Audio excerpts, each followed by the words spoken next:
ஓம் சாந்தி. தயாரா இருக்கீங்களா? தீவிர முயற்சி செய்யறதுக்கு, தீவிர முயற்சிக்கான பாயிண்ட்ஸ் கேட்கறதுக்கு மட்டுமா, இல்ல அஹ், தீவிர முயற்சி செய்ய போறீங்களா? ம் செய்து கொண்டே இருக்கிறீர்களா? சந்தோஷம். ஸோ இன்றைக்கு முரளியில பாபா அந்த ஹெட்லைன்ஸ்லயே சொன்னார். அந்த பாயிண்ட் ரொம்ப நல்லா இருந்தது இல்லையா? நினைவு நிலையாக இருக்கணும். நிலையான நினைவு, நிரந்தர நினைவு இருந்தால் நாள் முழுவதும் அதுதான் அஹோ சௌபாகியம், பரம சௌபாகியம். அப்போ யோகா செய்கிறோம், அமிர்த் வேளையில யோகத்தில் உட்கார்றோம், யோகா பண்ணுறோம் இல்லையா? பாபாவை நினைக்கிறோம், உரையாடல் செய்கிறோம், ஏதோ ஒரு முயற்சி ஞான மனனம் செய்கிறோம், யோகா செய்துடுறோம். ஆனால் பாபா இன்னைக்கு நாள் முழுவதும் நிலையான யோகத்தில், நிரந்தர யோகத்தில் இருக்கணும் அப்படின்னு சொன்னார் இல்லையா? ஸோ அதுக்கு நம்ம கவனம் கொடுக்கணும் அல்லது முக்கியத்துவம் கொடுக்கணும். அப்போ நாள் முழுவதும் நம்ம நிரந்தர யோகியாக இருக்கணும் அப்படின்னா நமக்கு என்ன ஒரு பாயிண்ட் ஞாபகத்தில் இருக்கணும் அப்படின்னா, நான் வெறும் யோகி இல்லை, யோக யுக்தரா நான் இருக்கணும். யோக யுக்த வாழ்க்கை வாழணும். அப்போதான் ஒவ்வொரு கர்மம் செய்யும் போது, யோகயுக்த நிலையில நம்ம செய்யும் போது நிரந்தர பாபா நினைவில் இருக்க முடியும். இல்லைன்னா என்ன ஆகுது? யோகாவும் ஒரு பக்கம் செய்யறது, இன்னொரு பக்கம் கோபப்படுறது. ஒரு பக்கம் யோகா செய்யறது, இன்னொரு பக்கம் பொய் சொல்றது. ஒரு பக்கம் யோகா செய்யறது, இன்னொரு பக்கம் கவனக்குறைவாக இருப்பது. ஒரு பக்கம் யோகா பண்றது, இன்னொரு பக்கம் கடுமையாக பேசுறது. இப்படி சொல்லிக்கிட்டே போகலாம். அப்போ என்ன ஆயிட்டு இருக்கு? யோகாவும் பண்றோம், ஆனா எனர்ஜி எல்லாம் என்ன ஆயிட்டு இருக்கு? ஃபுல் டே காலையில யோகா பண்றோம், சேமிக்கிறோம். அந்த ஃபுல் டே எனர்ஜி விவகாரத்துல வரும்போது என்ன ஆயிட்டு இருக்கு? லீக்கேஜ், ட்ரைனேஜ் எல்லாம் ட்ரெயின் ஆயிட்டு இருக்கு. அப்போ அந்த எனர்ஜியெல்லாம் ட்ரெயின் ஆகும் போது நம்மளால என்ன பண்ண முடியல? பாபாவை நினைக்க முடியல. நிரந்தர நினைவு இருக்கிறது இல்லை. ஆகையால யோகயுக்த நிரந்தர யோகியாக இருக்கணும்னா யோகயுக்த வாழ்க்கை வாழ கத்துக்கணும். யோகயுக்த வாழ்க்கை வாழணும். அந்த யோகயுக்த வாழ்க்கை நம்ம வாழணும்னா அதுக்கு ஒரு லட்சியம் கண்டிப்பா வேணும். எப்படி அமிர்த் வேளை நம்ம எழுந்துக்கிறோம்னா பாபாவுடைய நியமம், அந்த நியமம் மரியாதை இதெல்லாம் நம்ம அதன்படி நடக்கணும்னு சொல்லி முக்கியத்துவம் கொடுக்குறோம். அது போல பாபா இதையும் சொல்லியிருக்கிறாரு, உயர்ந்த விவகாரம் செய்வதற்கான கலை. ஏதோ வாழ்ந்துட்டு இருக்கிறோம், ஏதோ விவகாரம் செய்யறோம்னு கிடையாது. அந்த செய்யற விவகாரமே எப்படி இருக்கணும்? உயர்ந்ததாக இருக்கணும். சிரேஷ்ட விவகார கர்னேகி கலா அப்படின்னு ஒரு பாபா முரளியில சொல்லியிருக்கிறார். உயர்ந்த விவகாரம் செய்வதற்கான ஒரு கலை அல்லது ஆர்ட் நமக்கு தெரிஞ்சிருக்கணும். அந்த லட்சியம் இருந்தா அப்போ நம்முடைய விவகாரத்தின் மீது நமக்கு கவனம் இருக்கும். அப்போ நம்ம தீவிர முயற்சி செய்ய முடியும். அப்போ உயர்ந்த விவகாரம் செய்யணும்னா அதுக்கு என்ன தேவைப்படுது? நிரந்தர யோகா அப்படின்னா அதுக்கு யோகயுக்த வாழ்க்கை வாழணும். யோகயுக்த வாழ்க்கை வாழணும்னா அதுக்கு சிரேஷ்ட விவகாரம் செய்வதற்கான ஆர்ட் தெரியணும்.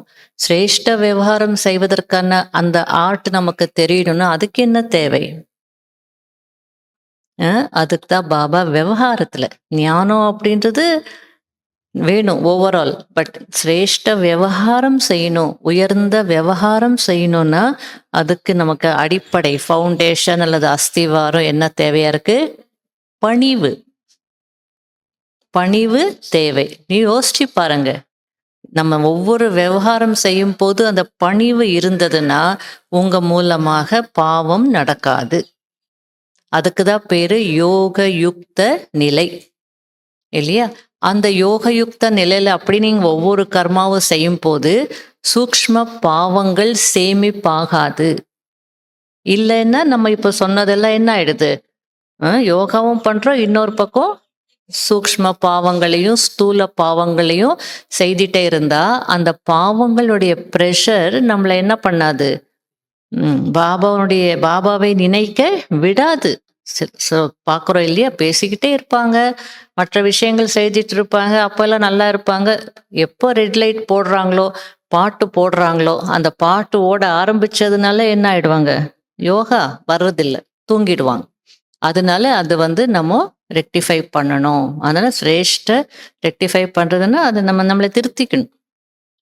அதனால யோகயுக்த வாழ்க்கை வாழணும் அப்படின்னு வந்து ஒரு லட்சியம் வைங்க.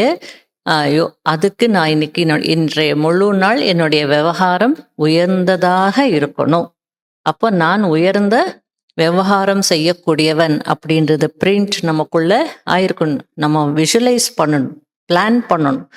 அதுக்கப்புறமா பணிவு, அந்த பணிவோடு நம்ம வந்து பணிவு என்ற அந்த தன்மையின் மூலம் சிரேஷ்ட விவகாரம் செய்து ஃபுல் டே நிரந்தர யோகியாக இருக்கணும். அப்போதான் இருக்க முடியும். அடுத்தது பாபா வந்து என்னுடைய எதிரில் யார் இருப்பாங்களோ, பாபா சொன்னது மதுபன். மதுபன்ல என்னோட முன்னால் யார் இருப்பாங்களோ அவங்க குஷியில இருப்பாங்க. ஸோ அந்த பாயிண்ட் எடுத்துக்கிட்டு மதுபன்ல முன்னால் இருக்கிறோம், குஷி இருக்கு, ஓகே. ஆனா இங்கேயே நாம் என்ன செய்யணும்?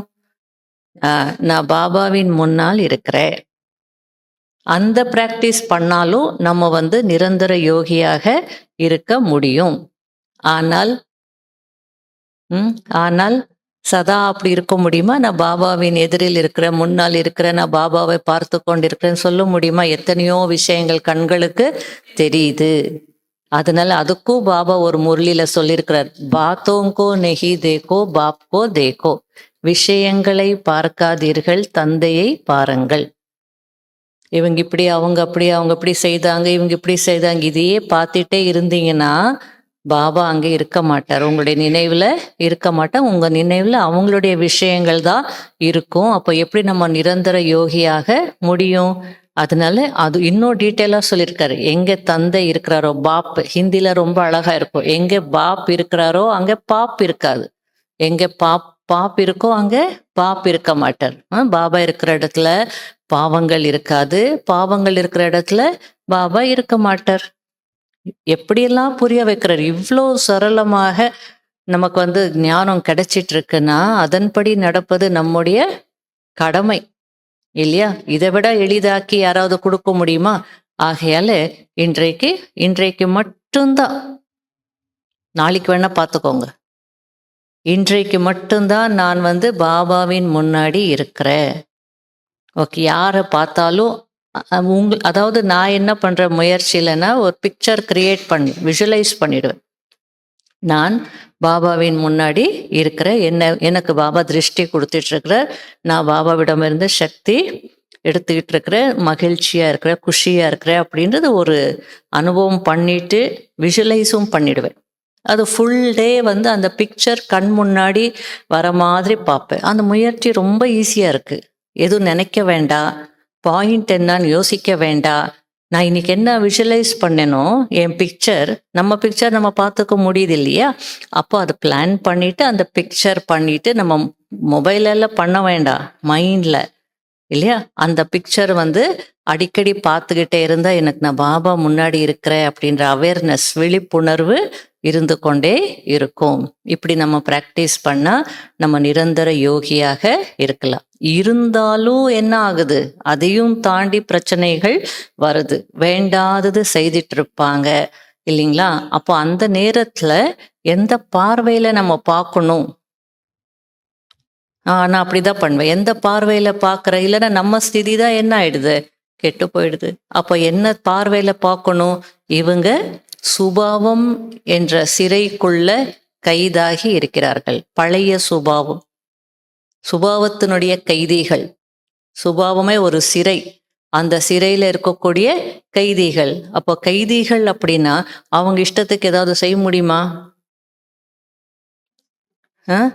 இல்லையா? ரொம்ப பெரிய பெரிய பாவங்கள் செய்திருக்காங்கன்னா கை கால் எல்லாமே அந்த பெரிய பெரிய செயின்ஸை போட்டு கட்டியிருப்பாங்க. சிங்கிள் செல் சின்னதா இருக்கக்கூடிய ஒரு அறை, 4x4 அறைக்குள்ளதான் அவங்க இருப்பாங்க. அந்த மாதிரி ஒரு சிங்கிள் செல் அப்படின்னு சொல்லுவாங்க. அவ்வளோ சின்ன குட்டி அறையில இருப்பாங்க. அவங்க இஷ்டத்துக்கு மூவ் பண்ண முடியாது. அந்த மாதிரி ஒரு தண்டனை நான் கண்ணால பார்த்திருக்கேன். அப்படி இருக்கும்போது இவங்க அப்ப அது ஞாபகம் வருது. வேண்டான்னு சொல்லியும் செய்றாங்க, செய்யாதேன்னு சொல்லியும் செய்றாங்க அப்படின்னா, தலைக்கு தலை ஆட்டுவாங்க. ஆனாலும் அவங்க நினைக்கிறதே செய்றாங்க. அந்த மாரி நேரத்துல எல்லாம் என்ன ஆயிடுது? டிஸ்டர்ப் ஆகுது. அந்த நேரத்துல எந்த பார்வையில பார்க்கணும்? பழைய சுபாவம் என்ற சிறையில இவங்க கைதியாக இருக்கிறாங்க. சுபாவத்தினுடைய கைதி. தப்பா பார்க்கணும்னு சொல்லல. என்ன பண்றது பாவம். இரக்க பார்வையில என்ன பண்றது அவங்க சுபாவம் அப்படி இருக்கு. எப்போ உணருவாங்களோ அப்போ மாறுவாங்க அப்படின்னு நம்ம நினைக்கும்போது, நம்ம நிரந்தர யோகியாக இருக்கலாம். இது ஒண்ணும் இல்ல. எலிவேட்டட் எமோஷன்ஸ் அப்படின்னு சொல்லுவோம். நம்முடைய உணர்வுகள் பாவனை உயர்ந்ததாக இருக்கணும். அத உயர்த்திக்கிறதுக்கு என்ன முயற்சி பண்ணணுமோ அத செய்யணுமே தவிர, அவங்கள மாத்த நம்மளால முடியாது. அந்த அக்பர், பீர்பல் கதையில வருது இல்லையா? ஒரு கோடு இத கட்டும் பண்ணக்கூடாது இல்லையா? இது சின்னதாக்கணும். அழிக்கவும் கூடாது. இத சின்னதாக்கணும். அப்படின்னா புத்திசாலித்தனமா பீர்பல் என்ன பண்ணாரு? பக்கத்துல அதை விட பெரிய ஒரு கோடு வரைஞ்சிட்டார். அது போல இவங்க மாறல. சரி, நாம இவங்கள மாத்த முடியாது. நம்முடைய எமோஷனல் அந்த பாவனைகளை உணர்வுகளை நம்ம எலிவேட்டடாக உயர்ந்ததாக ஆக்கிக்கலாம், சிரேஷ்டமானதாக ஆக்கிக்கலான்னு முயற்சி செய்யணும். அப்போதான் நீங்க நிரந்தர யோகியாக இருக்க முடியும். இல்லைன்னா கடைசி வரைக்கும் மாயா வந்துட்டு தான் இருக்கும். அதனால பாபா இன்னைக்கு வருது.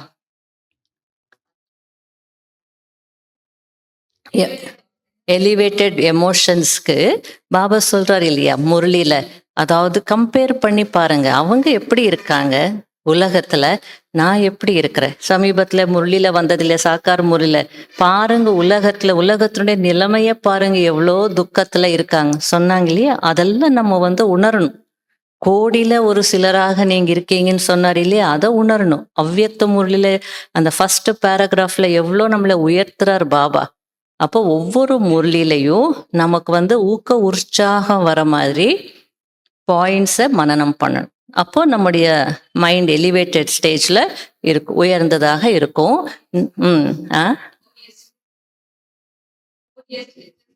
எது வேணாலும் ஹோலியஸ்ட், ரிச்சஸ்ட் என்ன சொல்லியிருக்காரோ, ரிச்சஸ்ட் சும்மாவே நான் நினைச்சிட்டு இருந்தேன் ஐ எம் ரிச்சஸ்ட் இந்த கல்பா. அது போன வாரம் முடிஞ்சிடுச்சு. ஆனாலும் ஐ எம் ஹோலியஸ்ட் அப்படி நினைச்சா ஆட்டோமேட்டிக்கா அந்த உணர்வுகள் மாறுது. புரியுதுங்களா? அப்போ அந்த மாதிரி நம்ம ஏதாவது ஒண்ணு, பாபா நீங்க தான் நேத்துக்கு சொன்னாரு, உங்களை போன்று செல்வந்தர்கள் வேற யாரும் இல்ல. வைடூரியத்தினால யாருக்கு மாளிகைகள் கட்டுவாங்க? ஏன் புத்த தர்மத்தை சார்ந்தவங்களுக்கு இருக்கா? புத்தருக்கு இருக்கா பாருங்கன்னர்.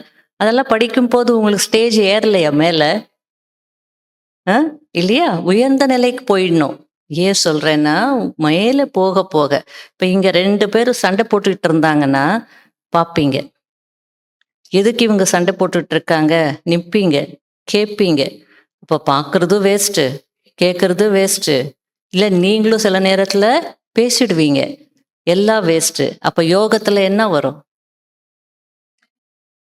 அதனால பாபா உயர்ந்த எலிவேட்டட் ஸ்டேஜ்ல இருங்க. அந்த எமோஷன்ஸ் எப்பவுமே உயர்ந்ததாக, உணர்வுகள் உயர்ந்ததாக இருக்கணும்னா மேல போங்க. மேல போக போக அவங்க சண்டை போட்டாலும் உங்களுக்கு அங்க இருந்து தெரியுமா? கேக்குதா? கேட்கவும் முடியாது, பார்க்கவும் முடியாது. அதுதான் பாபா எலிவேட்டட் ஸ்டேஜ் அப்படின்னு சொல்றாரு. ஆகல நாம அந்த உயர்ந்த நிலையில இருக்கிறதுக்கு முயற்சி பண்ணா சரி, அது ஓகே. நம்ம மலை மேல போய் நின்னோம், இல்ல 9th ஸ்டோரியில போய் நின்னோம்னா கீழே நடக்கிறது தெரியாது. நமக்கு இப்போ ப்ராக்டிக்கல் அப்படி இல்லை. இங்க நேருக்கு நேர் இருக்காங்க. பட் ஸ்திதி எப்படி இருக்கணும்? உயர்ந்ததாக இருக்கணும். அதுக்கு என்னென்ன விஷயங்கள், அந்த உயர்ந்த நிலைக்கு நம்ம என்ன முயற்சி பண்ணணும், யோக யுக்த நிலைக்கு என்ன முயற்சி பண்ணணும்னா, அதாவது ஒரு விஷயத்தை மட்டும் நோட் பண்ணி வச்சுக்கோங்க. சங்கம யுகத்துல யோகா இல்லை அப்படின்னா ஈஸ்வரிய சுகம் இல்லை. அதனால ஈஸ்வரிய சுகத்தை நான் அனுபவம் பண்ணி, இன்னைக்கும் அத்தீந்திரிய சுகத்தை பத்தி சொன்னாரே பாபா இல்லையா? அப்போ நான் சங்கம யுகத்துல நான் யோகியா இல்லைன்னா எப்படி அத்தீந்திரிய சுகத்தை நான் அனுபவம் பண்ண முடியும்? யோகி இல்லைன்னா அத்தீந்திரிய சுகமும் இல்லை. ஆகையில அது வந்துகிட்டே இருக்கணும் அந்த பாயிண்ட்ஸ். நான் அத்தீந்திரிய சுகத்தை அனுபவம் பண்ணணும். அத்தீந்திரிய சுகம் கேட்கணும்னா யார்கிட்ட கேட்க சொல்றார் பாபா? கோபியர்கள், கோபியர்கள். யார் அந்த கோபியர்கள்? அப்போ நான் எப்படி இருக்கணும் அப்படின்றது அந்த சிந்தனை இருந்தது அப்படின்னா நமக்கு நல்லா வந்து யோகயுக்த வாழ்க்கை வாழ முடியும், நிரந்தரமா பாபா நினைவுல இருக்க முடியும். அப்போ அத்தீந்திரிய சுகம் அப்படின்னா கர்மேந்திரியங்களுடைய சுகத்துல நம்ம வரக்கூடாது. இது டூஸ் செய்ய வேண்டியது, இது டோன்ட்ஸ் செய்யக்கூடாது. அப்போ கர்மேந்திரியங்களுடைய வசத்துல வரக்கூடாது, கர்மேந்திரியங்களுடைய ரசனையில வரக்கூடாது. அப்போதான் அத்தீந்திரிய சுகத்துல நம்ம இருக்க முடியும். அதனால வீண் விஷயங்கள் பார்க்கறது, என்னென்னவோ பார்க்குறோம் கண்ணில், எல்லா கேமரா என்ன ஆயிடுது, போட்டோ பிடிச்சிடுறது. அப்போ யோகத்துல உட்காரும் போது சீன் சீனா என்ன ஆயிட்டு இருக்கோம், தேகதாரிகளுடைய ஞாபகம். இங்க இருக்கிற தேகதாரிகள் பத்தாதுன்னு வேற ஏதோ தேகதாரிகளுடைய ஞாபகம் எல்லாம் வருது இல்லையா? அதனால கண்களின் மீது கட்டுப்பாடு, எதை பார்க்கணும், எவ்வளோ பார்க்கணும், எப்படி பார்க்கணும், அதெல்லாம் வந்து இருக்கு. ரெண்டாவது வந்து கேட்கறது தான், வீண் விஷயங்கள் கேட்கறது. சில பேருக்கு வந்து அது ஒரு ஹேபிட். என்னன்னா வீண் விஷயங்கள் கேட்பாங்க, பேச மாட்டாங்க, பாவம் ரொம்ப இதுவா இருப்பாங்க, என்ன பேசக்கூடாது அப்படின்றதுல ரொம்ப கவனமா இருப்பாங்க. ஆனா கேட்பாங்க. அவங்கள வாய் திறக்க சொல்லுங்களேன், எல்லா விஷயம் சொல்லுவாங்க. அப்படின்னா எல்லாமே ஆமா, சைலன்ஸ்ல வேற இருப்பாங்களா, எல்லாம் உள்ள போயிடுது, கிரகிப்பாங்க, அப்சர்வ் பண்ணுவாங்க ஸ்பாஞ்ச் போல. அதனால நம்ம வந்து அந்த வீண் விஷயங்கள் கேட்க கூடாதுன்றது முயற்சி பண்ணணும். அதே மாதிரி பேச்சும் சரி, வீண் விஷயங்கள் பேசக்கூடாது. சிலர்லாம் பேச்சை எப்படி மாத்துவாங்க, எவ்வளோ அழகா ஆக்குவாங்கன்னா சத்தியத்தாவே இல்லை இல்லையா? அப்ப எப்படி நம்ம யோகா வரும்? யோகா வராது. கனெக்ஷன் இருக்கு இல்லையா? அதுதான் பாபா வர்தானத்துல சொல்லிட்டார். உண்மையாக இருப்பவங்க தான் எப்பவுமே டான்ஸ் ஆடிட்டு இருக்க முடியும். ஆடும் தான், சத்தியத்தின் படகு ஆடும் அசையும், ஆனா மூழ்காது.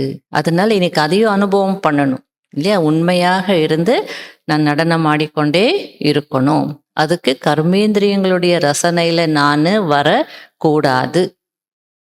அந்த சிரேஷ்ட விவகாரம் சொல்லும் போது நல்லதா இருக்கும், நல்லதா போயிட்டு இருக்கோம். ஆகாதவங்க யாரோ ஒருத்தருடைய சம்பர்க்கத்துல வந்துருவோம், அவங்க ஏதோ ஒண்ணு பண்ணிடுவாங்க, உடனே கீழே விழுந்துருவோம். உடனே நல்லதா இருக்கும். அதனால நம்முடைய வீக்னஸ் என்னன்றது நமக்கு தெரிஞ்சிருக்கணும். எப்போ நான் கீழே விழறேன், அப்போ அதுக்கு முன்னாடியே நம்ம மைண்ட் செட் பண்ணிட்டு இப்ப வந்துட்டு இருக்காங்க, இவங்க ஏதாவது சொல்ல போறாங்க, நான் வந்து முழுக்க கூடாது இல்லையா? அந்த மாதிரி மைண்ட் செட்ல இருந்தா அவங்களுடைய பேச்சு அதெல்லாம் நம்மளை வந்து தாக்காது. அந்த பிரபாவத்துல நம்ம வந்து வரமாட்டோம். இல்லைன்னா ஒரு 1/2 மணி நேரமோ 1 மணி நேரமோ அவங்க சொன்னதையே நம்ம நினைச்சிட்டு இருந்தோம்னா நிரந்தர யோகி இல்லை. ரொம்ப முயற்சி, இதெல்லாம் சும்மா இல்லை, கேட்டோம் இது அப்படியே வந்துடும், ஆனா செய்யணும். அதனாலதான் பாபா இன்னைக்கு அவ்வியக்த இஷாரால என்ன சொன்னார்? நுணுக்கத்தன்மை, நுணுக்கம் இல்லையா? வெறும் ஒற்றுமையோ இல்லை வெறும் இனிமையோ இல்லை வெறும் எண்ணம் சொல் செயல மகான் தன்மையோ இருந்தால் போதாது. சுத்தமும் வேணும், நுணுக்கமும் வேணும். ஒவ்வொரு விஷயத்துலையும் நுணுக்கமாக போகும் போதுதான், புரிஞ்சுக்கும் போதுதான் நம்ம வந்து யோகியாக இருக்க முடியும் இல்லையா? கடைசியில பாபா வந்து ரொம்ப சிரேஷ்ட விவகாரக்கே எடுத்துக்கோங்க, அவ்வியக்த இஷாரா மேட்ச் பண்ணுங்க. என்ன சொல்லணும்? இன்றைக்கு யார் என்ன கருத்து சொன்னாலும் இல்லை என்ற வார்த்தையே வரக்கூடாது. நாமானா நாஸ்திக்னு சொல்லியிருக்காரு ஒரு முரளியில பாபா. இல்ல சிஸ்டர், அவ்வளவுதான், போச்சு, சொல்லக்கூடாது. அது எவ்வளவு வந்துருது பாருங்க. நீங்க நல்லதா செய்துட்டு இருப்பீங்க, இவங்க இப்படி செய்யுங்கன்னு சொல்லுவாங்க, எக்ஸ்ட்ரா தானே அது உங்களுக்கு இல்லையா? அதனால இல்ல அப்படின்னு வராம பார்த்துக்கோங்க. சரி சரி அப்படின்னு சொல்லிட்டு அதுக்கப்புறம் நீங்க ஏன் அப்படி செய்யலைன்றது உங்களுடைய கருத்தையும் நீங்க சொல்லுங்க. இன்னொருத்தர் ஏதாவது கருத்து சொல்றாங்க அப்படின்னா முதல்ல இவங்க நான் நினைக்கிறது தான், நானே வந்து யார் யாரோ நான் பிகேஸ் எல்லாம் எனக்கு சொல்லுவாங்க, சிஸ்டர் இப்படி பண்ணா நல்லா இருக்கீங்க சிஸ்டர், இப்படி பண்றீங்க, இப்படி பண்ணுங்க, நான் உனக்கு என்ன தெரியும் அப்படி நான் சொல்ல போறேன். நான் அப்படியே பிரதர், ஓஹோ! இப்படியா? யோசிக்கலாம். சில நேரத்துல இப்படிதான் செய்யணும்னு சொல்லுவாங்க. எங்களுக்கு மீட்டிங் நடக்கும் பிரதர். மீட்டிங்ல நாங்க வந்து அத முன் வைக்கிறோம். எல்லாரும் என்ன சொல்றாங்களோ, அப்படி நாங்க செய்வோம். ஆனா கேட்பேன். எப்போ யாருக்குள்ள என்ன நல்ல விஷயம் இருக்குன்னு சொல்ல முடியாது. அவங்க கருத்துகள் சொல்லுவாங்க. நீங்க கூட நோட் பண்ணியிருக்கலாம். இல்ல என்கிட்ட பேசுவாங்க. புரியுதா? அப்ப அத சொல்லும்போது சரின்னு நம்ம சொல்றதுனால தான் பேசுவாங்க. இல்லன்னா ஏன் அவங்க அவங்க கருத்து சொல்றதுக்கு வருவாங்க? அதனால யாராக இருந்தாலும் யாராவது ஏதாவது சொல்ல வந்தால், ஒரு ஐடியா குடுக்க வந்தால் என்ன செய்யணும்? சரி, சரி. அதுக்கப்புறம் உங்க கருத்து சொல்லுங்க. எடுத்த உடனே நீங்க கட் பண்ணீங்கன்னா, நீங்க சொல்லும்போது அவங்களும் என்ன பண்ணுவாங்க? கட் பண்ணுவாங்க. அப்போ ஒற்றுமை இல்ல. இனிமை தன்மை அவங்கள பார்க்கும் போதெல்லாம் அன்னைக்கு அவன் பேச்ச கட் பண்ணாங்கல்ல, அப்படின்னு அந்த இனிமை தன்மை என்ன ஆயிடுது? போயிடும். அதனால பாபா வந்து சுமான்ல நீங்க இருந்தீங்கன்னா, அவங்களுக்கும் நீங்க ரெஸ்பெக்ட் வந்து குடுக்க முடியும். அந்த ரெஸ்பெக்ட் நீங்க குடுத்தீங்கன்னா, உங்களுக்கு வந்து ரெஸ்பெக்ட் வந்து கிடைச்சிடும். இது போல இந்த விஷயங்கள் எல்லாம் இன்னைக்கு வந்து பிராக்டிக்கல்ல கண்டிப்பா கொண்டு வரணும். எடுத்த உடனே இல்ல, இப்படிதான், இல்ல, அப்படிதான் அப்படின்னு சொல்லவே கூடாது. சரி, இது செய்திருங்களேன். நெறைய வேலை இருக்கும் உங்களுக்கு. நெறைய செய்துட்டு அப்பதான் உட்கார்ந்துருக்கீங்க. யாரோ ஒருத்தன் அவங்களுக்கு தெரியாது. இது செய்திருங்க. எரிச்சலா வரும். செய்திருங்கன்னு சொல்லுவாங்க. எரிச்சலா வரும். இப்பதான் நான் வந்து உட்கார்ந்தேன். வேற யாருக்காவது சொல்ல வேண்டியது தானே! இல்லையா?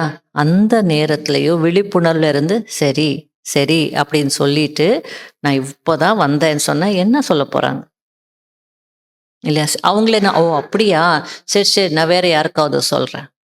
நானே சில நேரத்துல அப்படிதான் சொல்லுவேன். வந்து இல்ல, இல்ல ஏதாவது நீங்க சொல்லப் போனீங்கன்னா, அப்புறம் என்ன ஆயிடும் நமக்கு? இல்லையா? அதனால நம்ம வந்து ரெஸ்பெக்ட் குடுக்க பழகிக்கோங்க. கேளுங்க. கேட்கிறதே ஒரு விதமான ரெஸ்பெக்ட் தான். அந்த ஆத்மாவுக்கு நீங்க கொடுக்கக்கூடிய மதிப்பு தான். அடுத்தது பாபா சேவை பற்றி ரொம்ப நல்லா சொன்னார். இல்லையா? சே டியூட்டி அப்படின்னு நினைச்சிட்டு செய்தீங்கன்னா, உங்களுக்கு சம்பளம் தான் கிடைக்கும்.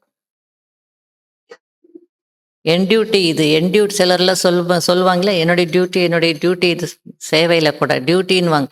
உங்க டியூட்டி, என் டியூட்டி இது நினைச்சிட்டு செய்தீங்கன்னா, அப்போ அங்க சம்பளம் தான் கிடைக்கும். சேவை அப்படின்னு நினைச்சிட்டு செய்தீங்கன்னா, புண்ணியம் கிடைக்கும். அப்ப இன்னைக்கு எந்த ஒரு மனநிலையில நீங்க செய்றீங்க அப்படின்னு வந்து பார்த்துக்கோங்க. ஏன்னா, அந்த டியூட்டின்னு சொல்லும்போது எரிச்சல் வரலாம்.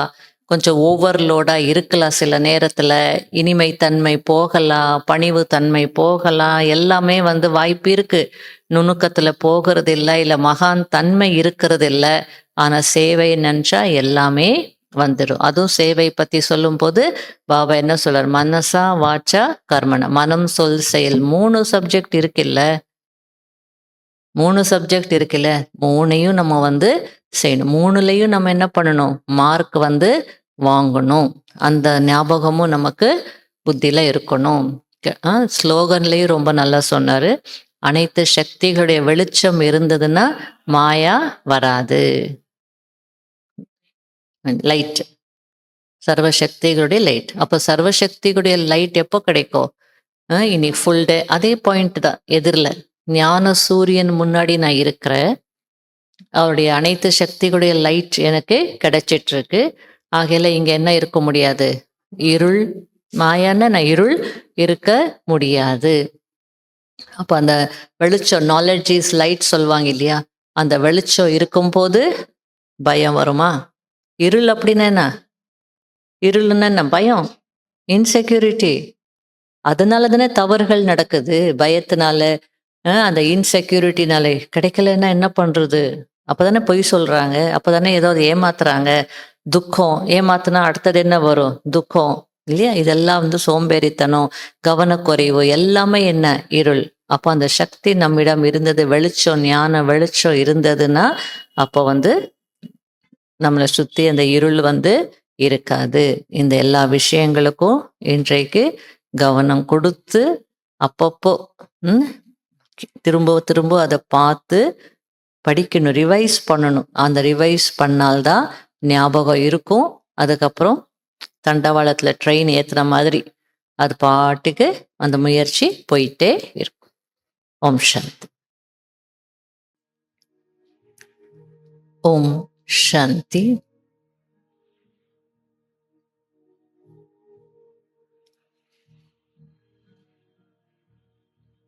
நான் சங்கம யுகத்தில்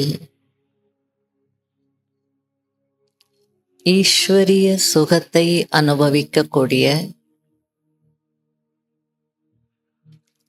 அத்தீந்திரிய சுகத்தை அனுபவிக்கக்கூடிய உயர்ந்த ஆத்மா.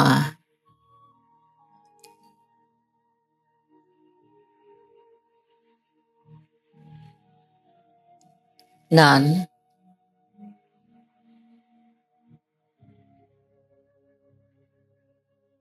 நிரந்தர பாபாவை நினைவு செய்யக்கூடிய பரம சௌபாகியசாலி ஆத்மா.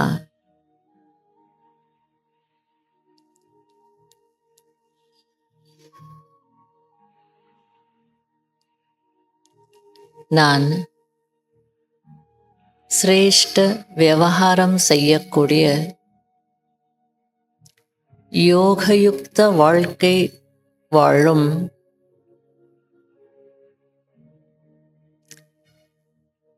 பணிவுத்தன்மையுடைய ஆத்மா.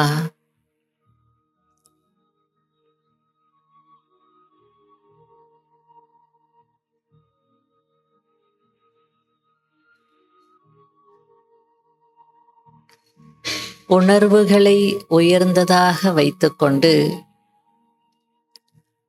சதா சுய மரியாதையில் இருந்து பிறருக்கு மதிப்பு கொடுக்கக்கூடிய பாபாவிற்கு பிரியமான ஆத்மா.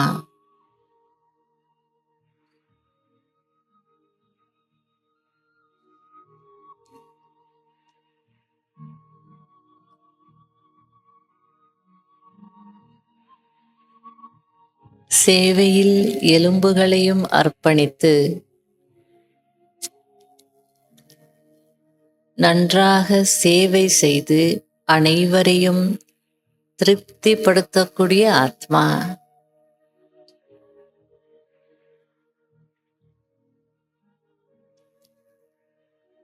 இறைவனின் நேரெதிரில் இருக்கக்கூடிய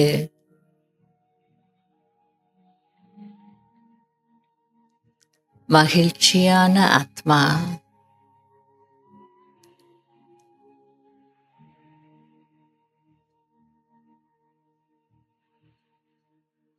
ஓம் சாந்தி.